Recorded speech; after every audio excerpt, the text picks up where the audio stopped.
అందరికీ నమస్కారం అండి. తెలుగు కథలు బై లహరి ఛానల్‌కి స్వాగతం. అక్కడ స్టాంప్ పేపర్స్ వాళ్ళు, టైప్ చేసేవాళ్ళు, బాల్ పెన్స్, టీ అమ్మేవాళ్ళు, బ్రోకర్స్, ఈసీ అప్లై చేసేవాళ్ళు, అమ్మేవాళ్ళు, కొనేవాళ్ళు, వజ్యం, దుర్ముహూర్తం చూసేవాళ్ళు, పార్కింగ్ వాళ్ళు. ఆ ఆవరణంతా రద్దీగా ఉంది. మెరుస్తున్న చూపులు, నిర్లిప్త చూపులు, రొటీన్ చూపులు. మానవ జీవితంలో ఓ ఆనంద విషాదాలకి సంబంధించిన పార్శ్వం ఒకటి సజీవంగా తిరుగుతున్నట్టు అనిపిస్తోంది. అనేక ఆస్తి లావాదేవీలు జరిగే చోట తక్కువగా కనిపిస్తూ ఉన్నట్టే ఇక్కడ స్త్రీలు పెద్దగా లేరు. అటు ఇటు తిరుగుతున్న వాళ్ళు, తమ వంతు రాని వాళ్ల చూపులు అక్కడున్న నలుగురైదుగురు స్త్రీల చుట్టూ తిరుగుతున్నాయి. అయితే ఆ చికాకునో దాహాన్నో, పూర్తి రఫ్ఫుగా మారిపోయిన వాతావరణాన్నో, ఒక్కనో పట్టించుకోలేనంత ఆనంద ఉద్వేగాలు ప్రవహిస్తూ ఉంటే చేతి గడియారం వైపు చూశాను. వస్తానన్న సమయం దాటి 15 నిమిషాలయ్యింది. ఏమైంది? Traffic jam. త్వరగా వస్తే బాగుండు.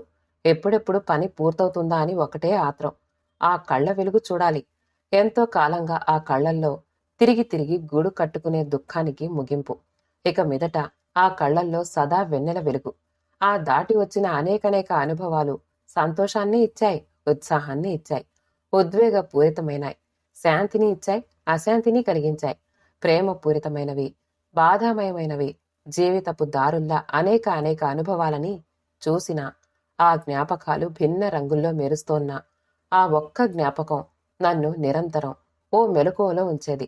ఆ ఒక్క జ్ఞాపకం నా మనసుని నిత్యం మెలిపెడుతూ ఉండేది. ఇక మీదట ఆ కళ్ళల్లో ఋతుహేల సంచారపు ఆకుపచ్చని వెలుగు. నాన్నగారి ఉద్యోగ నిమిత్తం పల్లె నుంచి పట్టణానికి వచ్చాం. అమ్మ ఆ ఇంటిని చూస్తూనే అబ్బా ఎంత వాకిలో అంది.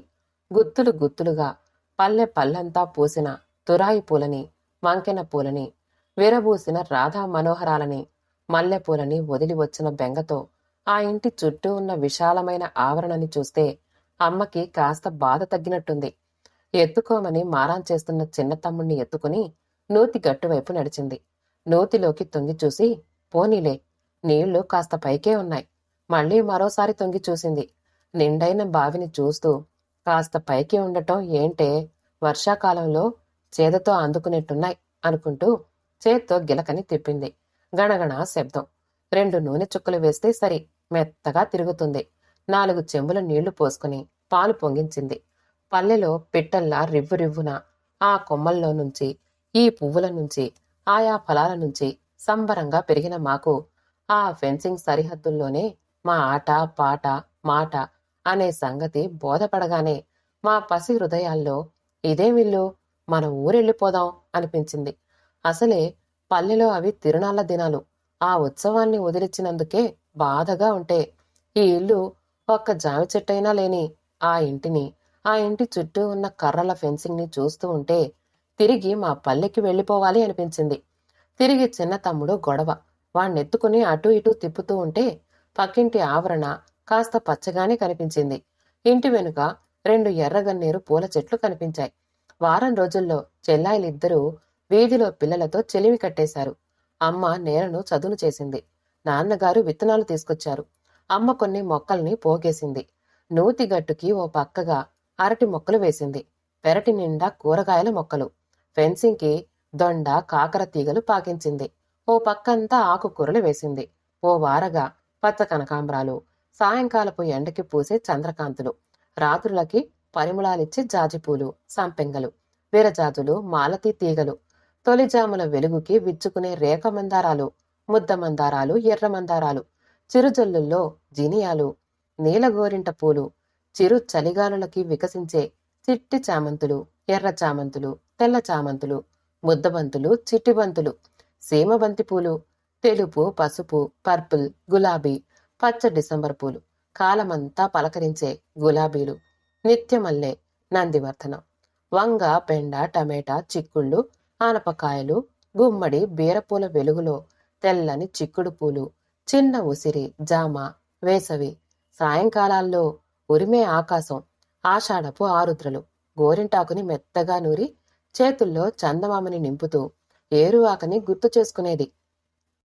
శ్రావణంలో వరి కలసంతో వరలక్ష్మిని అలంకరిస్తూ ఒత్తైన వరి మడులని, చెరకు తోటల్ని, పనసపళ్ళ సువాసనని గుర్తు చేస్తూ అమ్మ వానాకాలపు తడితడి పేరని, శనగల కమ్మని తాలింపుని, అయ్యవారికి చాలు 5 వరహాలని, పిల్లలకి చాలు పప్పు బెల్లాలు అని పచ్చని మంచు సాయంకాలంలో దీపాలు వెలిగించి, దిబ్బు దిబ్బు దీపావళి గోగుకాడల దిష్టి తీయించి, మతాబుల ఘాటు కార్తీక దీపోత్సవం నదంతా ప్రవహిస్తూ ఉంటే, హేమంతపు మంచు రాత్రుల్లో వాకిలంతా ముగ్గులు అద్దటం, నెగడు వెలుగులో తెల్లారే ప్రాతకాలం బంతి చామంతి పూరేకులపై రాత్రంతా కురిసిన మంచు బిందువులని నాలుక చివరి నుంచి కదిలిస్తూ ఉంటే అమ్మ కళ్లల్లో చిరునవ్వు, శిశిరంలో చిక్కుడుకాయలతో రథం చేయటంలో మెలకువలు నేర్పుతూ రథసప్తమి ప్రసాదం తినిపిస్తూ అమ్మ మా నలుగురికి చైత్రపు చిగురులని, వైశాఖపు వసంత రాగాలని వినిపిస్తూ ఈ విశాలమైన ఆవరణ ఉన్న ఇల్లు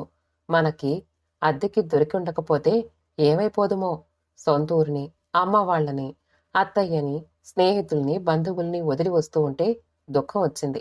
ఆ పువ్వులని, ఫలాలని, ఆవుల్ని, దూడల్ని వదిలి వస్తూ ఉంటే అమ్మ వాళ్ళకి దిగులేసింది. పుట్టింది, పెరిగింది, పెళ్ళయ్యింది, అమ్మయింది అక్కడే. ఆ నేల రంగు తప్ప మరో మట్టి వాసన తెలియదు. ఇక్కడికి రావటం మీ నాన్నగారికి ఇష్టం. వాళ్ళందరినీ వదిలేసి రావటం వల్ల దుఃఖమే తప్ప ఇక్కడ వాతావరణం ఎలా ఉంటుందో తెలియదు కదా. తీరా ఇక్కడికొచ్చాక 2 ఎర్రగన్నేరు పూల మొక్కలు తప్ప మరే మొక్కాలేని ఇల్లు, ఎటు చూసినా గడ్డి తప్ప. నా దుఃఖం రెట్టింపయ్యింది. రాధా మనోహరాలు లేని వాకిలి తెలియని నాకు ఈ ఇంటిని చూడగానే తిరిగి మనూరు వెళ్ళిపోదామని బలంగా అనిపించింది. మీ నాన్నగారేమో మహా ఉత్సాహంగా ఫ్యాక్టరీ సైరన్ని ఆనందంగా వింటూ సైకిల్ ఎక్కి జుమ్మని వెళ్ళిపోతున్నారు. ఆ ఉత్సాహాన్ని తిరిగి పొలంలోకి వెళ్లటంలో చూడలేనని నమ్మకంగా అనిపించింది. దేవుని దయవల్ల ఏదో ఇంత పెరడు, వాకిలి, నీళ్లున్న ఇల్లు దొరికింది.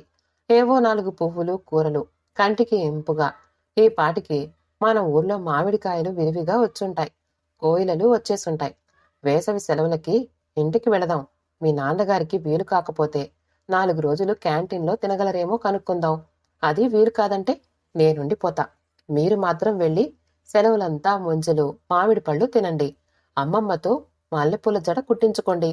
అలా చెప్తూ చెప్తూ ఉంటే, మీరు చిన్న పిల్లలు, ఇవన్నీ చెప్పి విసిగిస్తున్నానా అనేది. అప్పటికే చిన్న చెల్లెలు వినేదో లేదో కాని అమ్మ ఒడిలో తలపెట్టి మహా కులాసాగా కాళ్లు ముడుచుకుని పడుకునేది. తమ్ముడికి ఏదైనా అర్థమయ్యే అవకాశమే లేదు. వాడి దృష్టంతా సైకిల్ తొక్కటంపైనే ఉండేది. అందరిలోకి పెద్దదాన్నేమో. ఆ పచ్చని జ్ఞాపకాలు నాలో ఇంకుతూ ఉండేవి. ఏమీ లేని ఆ ఇంటిని చూస్తూ ఉండగానే అమ్మ పూలతో, ఫలాలతో తీర్చిదిద్దటం నా లేత పసి హృదయంలో స్పష్టంగా ఇమిడిన జ్ఞాపకం. అలా 4 ఏళ్లు గడిచాయి. ఇంట్లో ఎప్పుడూ పట్నానికి పనుల మీద వచ్చిపోయే పల్లె బంధువులు, స్నేహితులు ఒకదానికొకటిలా ఇంట్లో ఎప్పుడూ ఎవరికో ఒకరికి ఒళ్ళు వెచ్చపడటమో, జలుబో, దగ్గు, డాక్టర్ ఫీజు, ఇలా ఖర్చే ఖర్చు. ఆ ఖర్చు పెరిగినంతగా నాన్నగారి జీతం పెరగటం లేదు. ఓ లెక్క ప్రకారమే జీతాలు పెరుగుతాయంట. ఏడాదికోసారి వచ్చే బోనస్తో ఏడాది పొడుగునా చేసిన చిన్నా చితక అప్పులు తీర్చటం, తలా ఓ జత బట్టలు కొనుక్కోవటం అదనంగా. పండగలకి, పుట్టినరోజులకి కొనుక్కున్నవి కాక గులాబీ పువ్వులు, అరిసెలు, జిలేబీలు చేసుకోవటం. ఏడాదికేడాది బట్టలు పండుగలకి కొనుక్కోవటం తగ్గింది. పల్లె నుంచి అమ్మమ్మ బియ్యం, కందిపప్పు, అటుకులు, నెయ్యి, వడియాలు, అప్పడాలు, పచ్చళ్ళు, పసుపు, చింతపండు, కుంకుళ్ళు పంపిస్తూనే ఉంది. అయినప్పటికీ ప్రతి ఏడాది పెరిగే ధరలకి, వచ్చే జీతాలకి సఖ్యత కుదిరేది కాదు. 4 ఏళ్లలో ఆ ఇంటి అద్దె కట్టలేని స్థాయికి రాగానే నాన్నగారు ఇల్లు ఖాళీ చేసేద్దాం అన్నారు. ఊరికి కాస్త దూరంగా అప్పుడప్పుడే ఇళ్లు వస్తున్న కాలనీలో కాస్త చిన్న ఇల్లు తీసుకుందామన్నారు. అమ్మ కంగారు పడిపోయింది. మరో ఇల్లా? ఈ ఇల్లు వదిలేసా? ఇన్ని మొక్కలు, ఇన్ని పూలు, ప్రాణానికి ప్రాణంలా పెంచుకున్న తోటని వదిలేసి వెళ్లటమంటే అమ్మకి దుఃఖం వచ్చేసింది. కన్నీటికి మించిన విషాదం ఆమె కళ్ళ నిండుగా. ఈ ఇల్లు ఖాళీ చేయటమా? వద్దులేండి. మీరెంత జీతం ఇవ్వగలిగితే అంత ఇవ్వండి. మిగిలినది నేను చూసుకుంటా అమ్మ చెప్పింది. నాన్నగారు అయిష్టంగానే తల ఊపుతూ, ఎలా సర్దుతావో, ఏ ఖర్చు తగ్గిస్తావో నీ ఇష్టం అన్నారు. ఖర్చులేమీ తగ్గలేదు. అయినా అమ్మ మాకెప్పుడూ రుచికరమైన భోజనానికి, బట్టలకి, పుస్తకాలకి, ఫీజులకి, రిబ్బన్లకి, బొట్టు బిళ్లలకి లోటు చేయలేదు. ఆ కష్టం ఏమీ తెలియకుండానే పెంచింది. అమ్మ తన బంగారం కరిగించి మమ్మల్ని బంగారంలా పెంచింది. బంగారం అయితే కరిగిపోయింది, కానీ ఆ ఇంటి అద్దెని ఎప్పుడూ తట్టుకునే మార్గం ఏదీ కనిపించలేదు. ఇల్లు ఖాళీ చేయక తప్పదని తెలిసిపోయాక ఓ పక్క నాన్నగారు ఇల్లు వెతుకుతూ ఉంటే, మరోవైపు అమ్మ ఏపుగా పెరిగిన మొక్కల్ని పట్టరాని బెంగతో చూస్తూ ఉండేది. మాటిమాటికి ఆమె కళ్ళు చెమ్మగిల్లేవి. తడిమి తడిమి మొక్కల్ని చూసుకునేది. నడిరాత్రి మెలకు వస్తే వీధి తలుపు తీసి కనిపిస్తే లేచి బయటికి తొంగి చూశాను.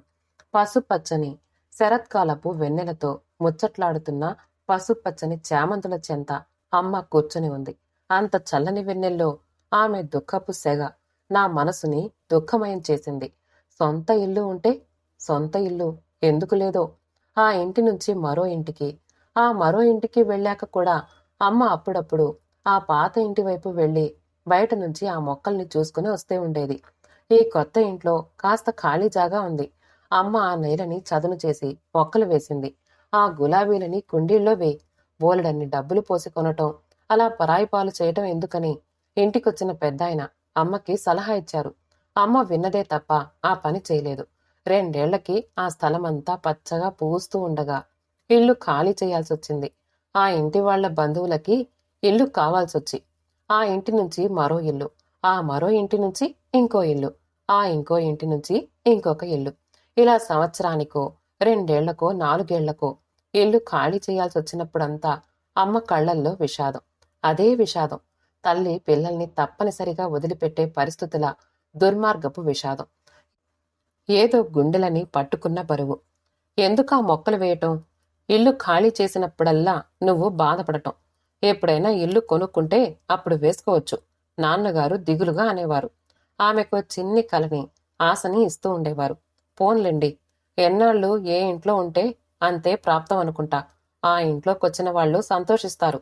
మొక్కలంటే ఎవరికి ఇష్టం ఉండదు, వాళ్లే పెంచుకుంటారు. ఆ రోజు కాలేజీ నుంచి ఇంటికొచ్చేసరికి అమ్మ కళ్ళు ఎర్రగా వాచిపోయి ఉబ్బిపోయాయి. ఏమైందమ్మా? అమ్మ కళ్ళు నిండుగా నీళ్లు. ఇందాక నా మొదటింటి వైపు వెళ్ళాను. ఒక్క మొక్క లేదు. ఆ ఇంటిని పెద్దది చేస్తున్నారంట. మరో 3 పోర్షన్లు వేస్తారంట.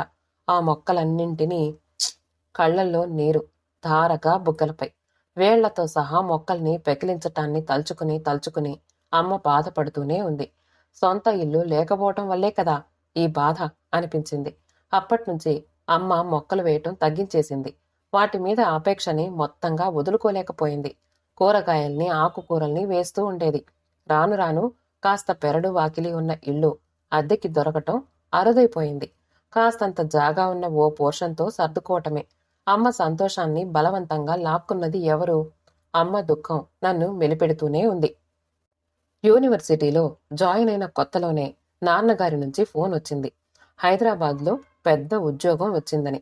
అంత దూరం వెళ్ళిపోతారా అని అమ్మమ్మ, నానమ్మ, తాతగార్లు బోలెడంత బెంగపడుతున్నారట. చెల్లాయి, తమ్ముడు వెళుతున్నామనే ఉత్సాహంలో ఉన్నారట.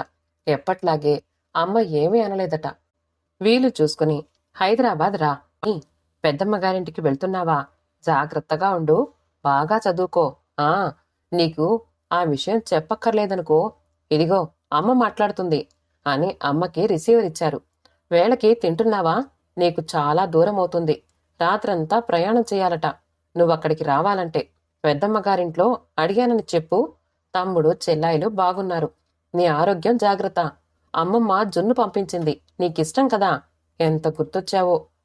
నందు, డబ్బులేమైనా అర్జెంటుగా కావాల్సొస్తే పెద్దమ్మగారి దగ్గర తీసుకో. తనకి నేను ఉత్తరం రాస్తాను. జాగ్రత్త. వాళ్ళు అంత దూరం వెళ్ళిపోతున్నారు అంటే బెంగొచ్చేసింది. ఇప్పుడైతే ఇలా ట్రైన్ ఎక్కితే అలా స్టేషన్లో దిగిపోతాం. ఇప్పుడు అదో పెద్ద ప్రయాణం. హాస్టల్లో ఉండాలి అనిపించలేదు. ఎల్లుండి ఎలాగూ ఆదివారమే. రేపుదయం పెద్దమ్మగారింటి నుంచి క్లాసుకి వస్తే సరిపోతుంది. పెద్దమ్మగారింటికి వెళ్ళాను. అమ్మకి మేనబావ భార్య ఆమె. అమ్మకి మణి పెద్దమ్మగారి మధ్య స్నేహం ఎక్కువ. వాత్సల్యంగా ఉంటారిద్దరు. ఆమెకి విషయం చెప్పాను. ఎక్కడుంటే ఏంటమ్మా, బాగుండాలంతే అంటూ ఆమె పిల్లల గురించి చెప్తూ కాఫీ చేసి ఇచ్చింది. ఆదివారం వనభోజనాలు. ఊర్లో ఉన్న బంధువులంతా వస్తారు. నీకు కబురు పెడదాం అనుకుంటున్నా. మంచిది, వేళకొచ్చావు అన్నారామె. ఆదివారం ఉసిరి చెట్టు కింద వనభోజనాలు, ఆటలు పాటలు, కబుర్లు, వంటలు. ఎప్పుడూ చూడని బంధువులు చాలామంది కనిపించారు. అందరినీ పెద్దమ్మ పరిచయం చేస్తూనే ఉంది. కొంతమంది పిల్లలకి సంబంధాలు అని గుసగుసలా వెతుక్కోవటం వినిపించింది.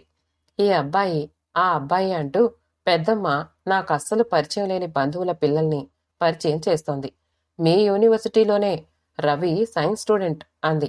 హాస్టల్లో ఉంటున్నారా అడిగాడు. ఆ, ఎంఎస్సీ అయిపోయింది, రీసెర్చి చేస్తున్నా. ఫస్ట్ ఇయరా? ఆ. ఇంతలో పెద్దమ్మ మరెవరినో పరిచయం చేసింది. కార్తీకపు సాయంకాలపు చలిగాలులు గిలిగింతలు పెడుతూ ఉంటే, ఇంట్లోకి వెళ్లటానికి సామాను సర్దుతూ ఉంటే రవి వచ్చి మెల్లగా అన్నాడు, యూనివర్సిటీలో కలుస్తా. See you, bye. సోమవారం ఉదయం పెద్దమ్మ గారింటి నుంచి నేరుగా యూనివర్సిటీకి వెళ్లిపోయాను. వనభోజనాలకి వెళ్ళొచ్చిన 4 రోజులకి పెద్దమ్మ గారి నుంచి ఇంటికి రమ్మని కబురు. నిన్ను వనభోజనాలకి తీసుకెళ్లినందుకు ఫలితం దక్కిందనుకో. 1, 2 కాదు, 4 సంబంధాలొచ్చాయి. అన్నీ భేషుగ్గా ఉన్నాయి. నీకే కుందనపు బొమ్మలా ఉంటావు. ముందు నీకు దిష్టి తీయాలి. పెద్దమ్మ ధారగా చెప్పుకుపోతోంది. పెళ్లి సంబంధాల కోసం పట్టుకెళ్లారా? ఇలాంటివి సంబంధాల కోసమే కదా అంటూ ఆవిడ వాళ్ల వివరాలు చెప్పుకుపోతోంది. వాళ్లల్లో ఒక్క కుర్రాడు గుర్తుకు రావటం లేదు. మీ అమ్మని రమ్మంటాను. జాతకాలు కలిసిందేదో చూసి సెటిల్ చేసుకోవచ్చు. పెద్దమ్మ గారు చెప్పుకుపోతున్నారు. ఈ జాతకాలు, దిష్టి తీయించుకోవడాలు ఆవిడకి చాలా పట్టింపు. అవేమీ వద్దంటే అలా మాట్లాడినందుకు తాయెత్తు కట్టిస్తాను అంటుంది. అప్పుడే పెళ్ళా? అమ్మ కళ్లల్లో మెరుపు జ్ఞాపకాల్లో నుంచి. పెద్దమ్మ గారితో అవన్నీ మాట్లాడడం ఎందుకు? మాట్లాడాల్సిన వాళ్ళు వేరే కదా, కుర్రాడితో కదా. ఏ ఒక్క ముఖం గుర్తుకు రావటం లేదు. పెద్దమ్మ గారు చెప్పిన వాళ్లల్లో రవి లేడు. రవి ఒక్కడే కాస్త గుర్తున్నాడు. 4 మాటలు మాట్లాడాడుగా.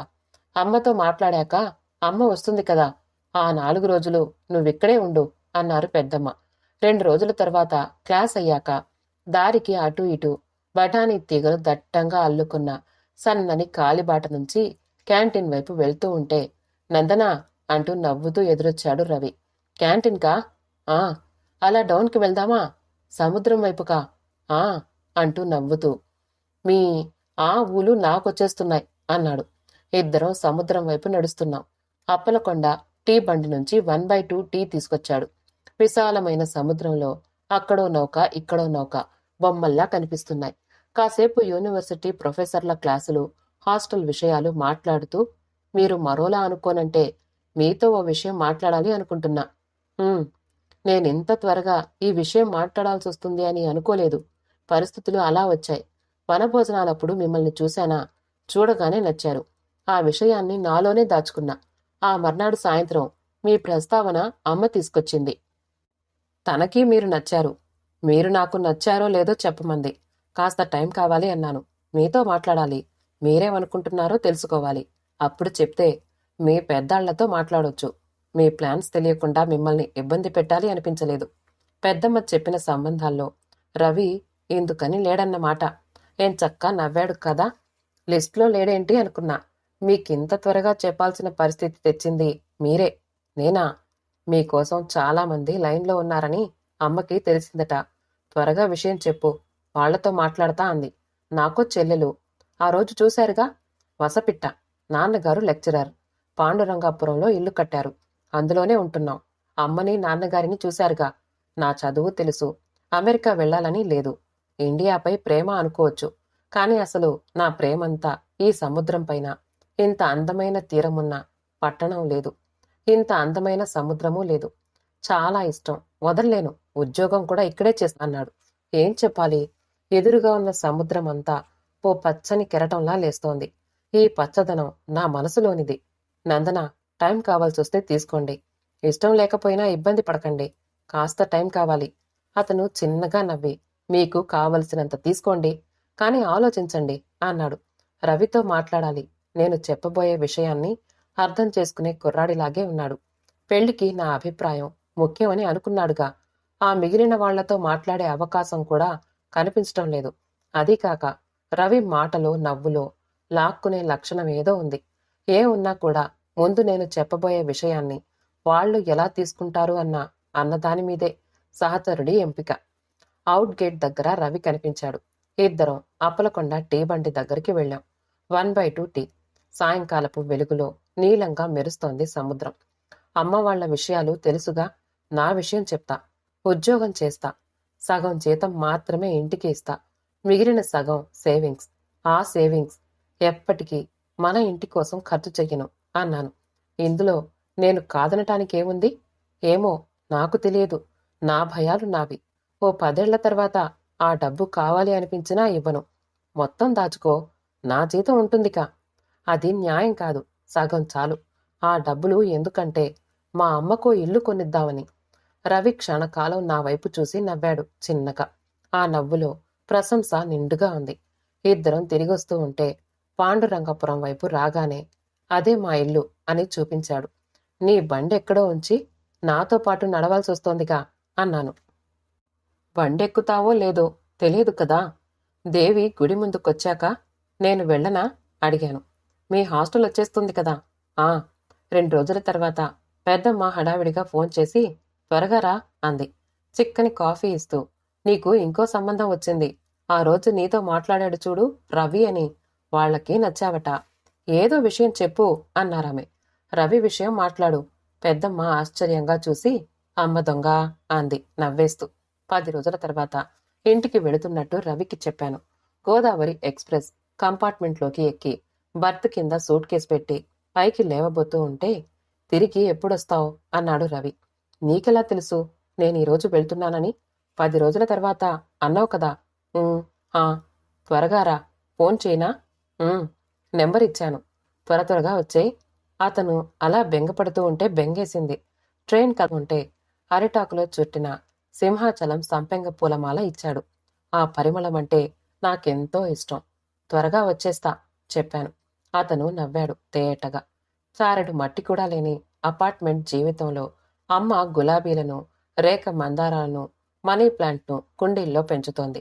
అమ్మకి సంపెంగ పువ్వులని చూపించి ఉసిరి చెట్టు ప్రేమ కథ చెప్పాను. అమ్మ చుట్టరికాలు తిరిగేసి మంచి కుటుంబం అంది. ఎంత కట్నం అడుగుతారో. పెద్ద జీతం అనే మాటే కాని సిటీలో ఎంతొచ్చినా సరిపోదు. అంతా చదువుల్లో ఉన్నారు. ఈ చదువులకి, ఇంటి అద్దెలకి ఎంతొచ్చినా సరిపోదనుకో.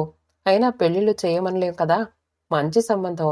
ఏదో ఒక లోన్ తీసుకుని చెయ్యాలి అంది అమ్మ. వాళ్ళని కట్నం అడగకుండా ఒప్పించొచ్చు. కాని ఏ రిజిస్టర్ పెళ్లికో ఒప్పించలేను. అలా ఒప్పుకున్న రిసెప్షన్ తప్పదు. రవితో మాట్లాడాలి. వాళ్ళింట్లో ఏమంటారో తెలియదు. వాళ్ళు ఎలా చదువుతున్నారు అడిగాను. పెద్ద చెల్లెలు పర్వాలేదు. చిన్నదానితోనే తిప్పలు. చదువుతుంది కాని డిమాండ్స్ని తీర్చలేం. ఫ్రెండ్స్ ఎక్కువ. ఏమైనా అంటే గట్టిగా అరుస్తుంది. చిన్న చదువుతున్నాడు కాని వాడికో లైన్ మీద ఇంట్రెస్ట్ లేదు. ఇంట్రెస్ట్ అంటూ లేదు అంది అమ్మ. పెద్దమ్మకి ఇవ్వమని అమ్మ పుల్లారెడ్డి జీడిపప్పు పాకం ఇచ్చింది. రవి చిన్న పాపకి కథ చెప్తూ నిద్రపుచ్చుతున్నాడు. నిద్రపోయిన చిన్న పాపని మంచంపై పడుకోబెట్టాను. గది బాల్కనీలోకి సముద్రంలో నౌకలు మిలమిలా మెరుస్తూ కనిపిస్తున్నాయి. సముద్రపు హోరు కొబ్బరాకుల సవ్వడితో సమ్మిళితమై వినిపిస్తోంది. 10 ఏళ్ల వరకు డబ్బు సేవ్ చేసి ఇల్లు కొనటం ఎందుకు? ఇప్పుడే కాస్త లోన్ తీసి కొనొచ్చు కదా. ఆ సేవింగ్స్తో లోన్ పే చేసేయొచ్చు అన్నాడు రవి. ముందు ముందు ల్యాండ్ వాల్యూ బాగా పెరిగిపోతుంది. అప్పుడెప్పుడో కొని కట్టడం కంటే ఇప్పుడే మొదలు పెడితే వాళ్లకి ఆ అద్దె బాధ తప్పుతుంది. మీ అమ్మగారికి అప్పుడంత ఓపిక ఉండొద్దా మొక్కల్ని పెంచటానికి? ఇప్పుడు కొని కట్టిస్తే వాళ్లకి ఆ ఇంటిని ఎంజాయ్ చేసినట్టు ఉంటుంది అన్నాడు రవి. సరే, ఇంతకీ వాళ్లకి స్థలం ఏ ఊళ్ళో కొనాలి? ఆ పల్లెకి వెళ్లి ఉండటం ఉద్యోగాల వల్ల కుదరదు. మీ నాన్నగారు రిటైర్ అవ్వటానికి ఇంకా చాలా టైం ఉంది. ఇప్పుడు ఇల్లు ఎక్కడో కొనలేం. ఆ సిటీలోనే కొనాలి. వాళ్ళని ఓసారి అడుగు అన్నాడు రవి. నేను ఇల్లు కొనటానికే వాళ్ళు ముందు ఒప్పుకోలేదు. వాళ్ళని ఒప్పించటానికి ఓ వారం పట్టింది రవికి. మీరిద్దరే అంటున్నారు. మిగిలిన 2 అల్లుళ్ళు ఇక్కడే ఉన్నారు. చిన్నా కూడా ఇక్కడే ఉద్యోగం వెతుక్కుంటున్నాడు. ఇక్కడే ఇల్లు కట్టుకుంటే పిల్లలతో ఉన్నట్టు ఉంటుంది అని నాన్నగారు అన్నారు. సిటీ గురించి మీకే బాగా తెలుసు. ఓ స్థలం చూసుకుని బేరం చేసి పెట్టండి. డబ్బులు పంపిస్తా చెప్పాను. సిటీ మధ్యలో మన వల్ల కాదు. కాస్త అవుట్స్కట్స్లో ఉండాలి. చూడాలి అన్నాడు చిన్న. ఆ అవుట్స్కట్స్లో దొంగలు బాబు, అన్నింటికీ దూరం అంది పెద్ద చెల్లెలు. నీకిదేం చాదస్తమక్క. సిటీ మధ్యలో ఎంచక్క అపార్ట్మెంట్ కొనుక్కుంటే సేఫ్. సెక్యూరిటీ ఉంటుంది. ఊరవతల ఇల్లంటే చిన్న చెల్లెలు అనేసింది. అపార్ట్మెంట్ వద్దు, నేల మట్టి ఉన్న ఇల్లే కావాలి చెప్పాను. సరే వెతుకుతాం అన్నాడు చిన్న. చిన్న ఓ 2 నెలలు వెతికి మనకు కావలసిన ఫ్లాట్ దొరికింది. ఇప్పుడిప్పుడే ఇళ్ళు వస్తున్నాయి. చాలా బాగుంది. అమ్మకి నాన్నకి నచ్చింది. నువ్వొచ్చి చూస్తావా అడిగాడు. ఇప్పుడు వీలు కాదురా, పిల్లలకి పరీక్షలు, ఆఫీస్లో కూడా చాలా పనుంది. మీ అందరికీ నచ్చితే చాలు. ఆ సైట్కి బాగా డిమాండే ఉందక్కా. త్వరగా తేల్చుకోవాలి. నచ్చితే ముందు అడ్వాన్స్ ఇవ్వాలి. ఎప్పట్లోగా మొత్తం ఇవ్వగలమేమో చెప్పాలి అన్నాడు చిన్న. ఫ్లాట్కి ఎంత అవుతుందో అడిగి ఆ వివరాలన్నీ నోట్ చేసుకున్నా. రవికి చెప్పాను, అడ్వాన్స్ పంపించేద్దాం, ఇల్లు కట్టడానికి లోన్ తీసుకుందాం అన్నాడు. అడ్వాన్స్ పంపి మిగిలింది రిజిస్ట్రేషన్ అప్పుడు ఇద్దామని చెప్తాను అన్నాను. అడ్వాన్స్ పంపించాను. చిన్ని ఇల్లు కట్టుకుని చుట్టూ విశాలమైన ఆవరణలో అమ్మ మొక్కలు పెంచుకోవచ్చని నాన్నగారు ఎంతో సరదా పడ్డారు. బాధ్యతలతో మీ అమ్మకు చారెడు మట్టి ఉన్న ఇల్లు ఇవ్వలేకపోయాను. పోనీలే, నీ వల్లనైనా మీ అమ్మ సంతోషిస్తుంది అన్నారు. మంచి రోజు చూసి రిజిస్ట్రేషన్ చెప్తాను. అప్పటికి నువ్వు వస్తే బాగుంటుంది అన్నాడు చిన్న. అడ్వాన్స్ పంపిన నెలకైనా రిజిస్ట్రేషన్ ఊసెత్తడు చిన్న. ఎప్పుడు రా అంటే వచ్చే వచ్చే అన్నాడు. మిగిలిన డబ్బు అరేంజ్ చేసుకొచ్చా. ఎంతకీ రిజిస్టర్ ఆఫీస్ దగ్గరికి రాలేదు. పేపర్స్ తీసుకుని ఫ్లాట్ ఓనర్తో వస్తాను అన్న మనిషి రాలేదేంటి? లాయర్ ఒపీనియన్ కూడా అయింది. ఈసీ తీయించాను అన్నాడు. డాక్యుమెంట్స్ అన్నీ పర్ఫెక్ట్గా ఉన్నాయన్నాడు. ఏమైంది? చిన్న ఎలా ఉన్నాడు? ఆ ఓనర్ దొరకలేదా? ఏ విషయం చెప్పడానికైనా రావాలిగా. నేనిక్కడ ఎదురు చూస్తూ ఉన్నానని తెలుసుగా. అమ్మకి ఫోన్ చేస్తే తమ్ముడు ఇంకా ఇంటికి రాలేదు అంది. ఆఫీస్ మూసే వేళ వరకు చూసి ఇంటికి బయలుదేరాను. ఇంట్లో అందరికీ చిన్నాకి ఏమైందో అనే కంగారులో ఉండగా 11 గంటలప్పుడు వచ్చాడు. అప్పటికప్పుడు ఇంటర్వ్యూకి వెళ్లాల్సొచ్చింది. రేపు చేయిద్దాం అన్నాడు. రేపు మంచి రోజు కాదురా అంది అమ్మ. పోనీ 2 రోజులు ఆగుదాం. అక్కకి సెలవు లేదు. ఇల్లు నీ పేరు మీద కదమ్మా, అక్క లేకపోయినా చేయించొచ్చు అన్నాడు. ఆ పేపర్లు అక్క మీ అమ్మ చేతిలో పెడితే బాగుంటుందిరా అన్నారు నాన్న. అక్కకి ఎప్పుడు వీలైతే అప్పుడు చేయిద్దాం. ఆ స్థలం ఎక్కడికి పోదు. అడ్వాన్స్ ఇచ్చాంగా అన్నాడు చిన్న. ఎవరికిచ్చావు అడిగాను. ఓనర్కి. చిన్న, ఇంకా ఈ డ్రామాలొద్దు, నిజం చెప్పు. డబ్బులు ఎవరికిచ్చావు అడిగాను. ఓనర్కి. నీ వరస ఏదో చాలా తేడాగా ఉంది. చెప్పు, డబ్బులు. చిన్న వెక్కి వెక్కి ఏడవటం మొదలుపెట్టాడు. చెప్పరా ఏమైందో?